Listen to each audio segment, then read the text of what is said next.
Some reunions do not begin with forgiveness or tears, but with a door half open and a truth that has waited nearly a lifetime to be spoken. The young woman held the door open just enough to study Thomas without inviting him fully inside. A draft of warm air slipped past her shoulder, carrying the faint scent of boiled cabbage and furniture polish. Somewhere deeper in the building, a radio murmured low and tinny, then crackled into silence. "You must be Thomas," she repeated, her voice steady but careful. "I am," he said. She hesitated, then opened the door wider. "My name is Clara Whitfield."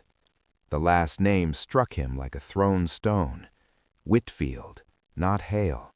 He stepped into the narrow hallway. The wallpaper was yellowed and curling at the corners. A single bulb hung from the ceiling, unshaded. The building felt close, like it had been holding its breath for years. "She's been expecting you," Clara said. "Expecting you." The words sounded like something from another life. They climbed a tight staircase that creaked under Thomas's weight. Each step felt heavier than the last. He had imagined this meeting 100 different ways during the bus ride, but none of those imaginings included another surname or a daughter old enough to answer the door. At the top of the stairs, Clara stopped in front of a closed door. "She tires easily," she said quietly, "but she's been asking for you since the letter was sent." Thomas nodded. He wasn't sure his voice would hold. Clara opened the door and stepped aside. The room was small but neat. Lace curtains framed a window that looked out toward the river. A basin and pitcher sat on a wooden washstand.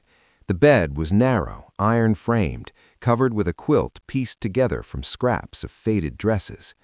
And in that bed lay Margaret. She seemed smaller than memory allowed. Her hair, once the color of chestnuts, had thinned and gone pale at the temples. Her cheeks were hollow, her collarbones sharp beneath the cotton nightgown. Yet her eyes, those questioning, searching eyes, were the same. For a moment, neither of them spoke. Then she smiled, and the years folded in on themselves. "Thomas," she said.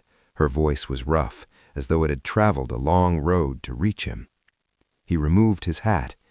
"Margaret," he said. The name felt strange in his mouth, like a word from a language he used to know. Clara moved to the far corner of the room, giving them space, though she did not leave. "You came," Margaret said. "You asked." A faint breath of laughter escaped her, followed by a cough that bent her nearly double. Clara crossed quickly to steady her, placing a glass of water in her hand. "It's all right," Margaret whispered once the coughing eased. "I'm not made of glass." "No," Clara said softly, "you're not."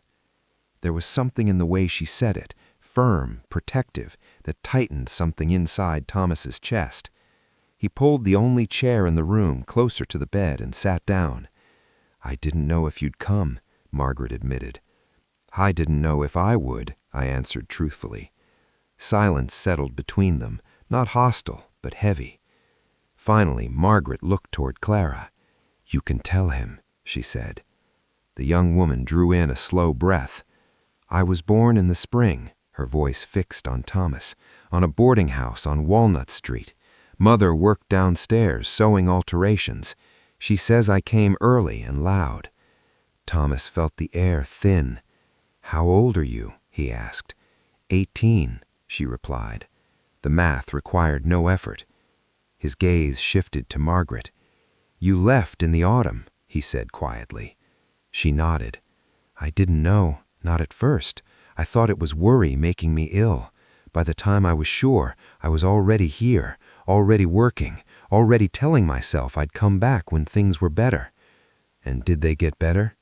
A sad smile touched her lips. "They got busier."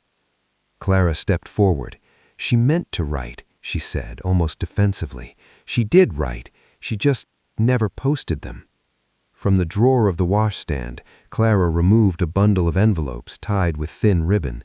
She placed them in Thomas's lap. The top one bore his name in familiar handwriting. He stared at it, but did not open it. "Why?" he asked, though he wasn't sure which of them he was asking.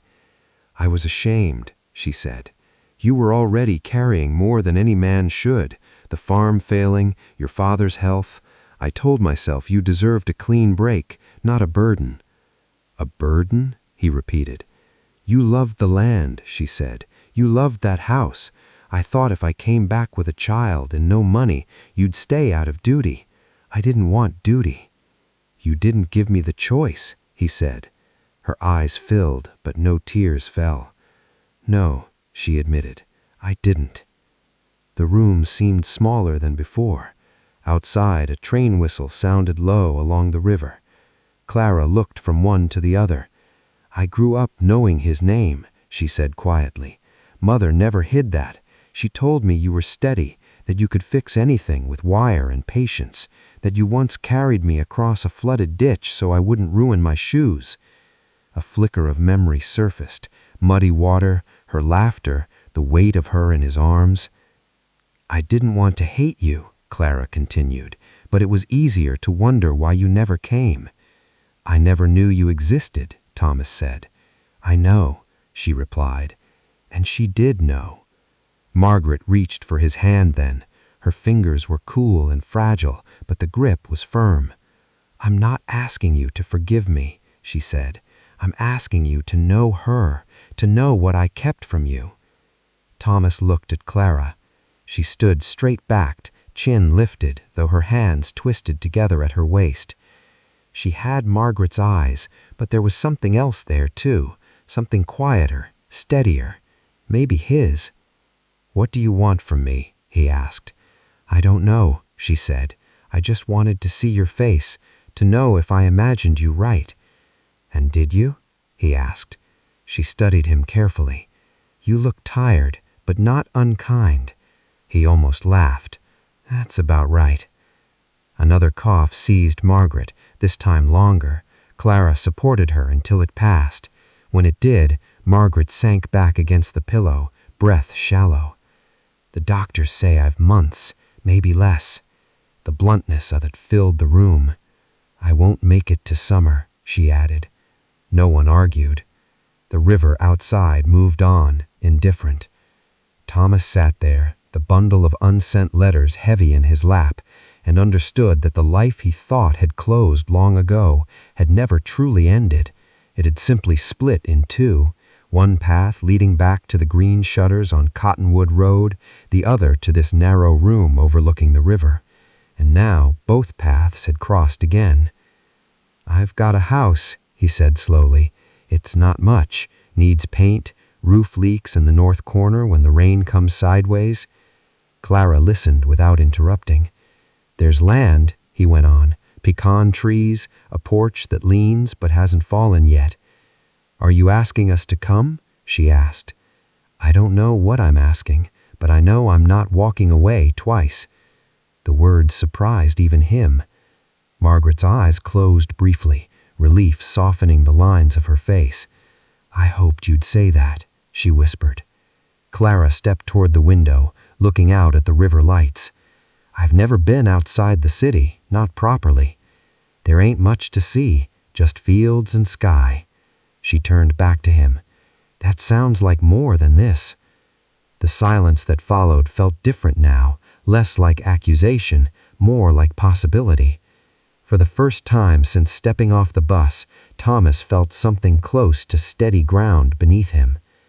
Outside, the train whistle sounded again, long and low, as if marking the start of something neither of them had expected.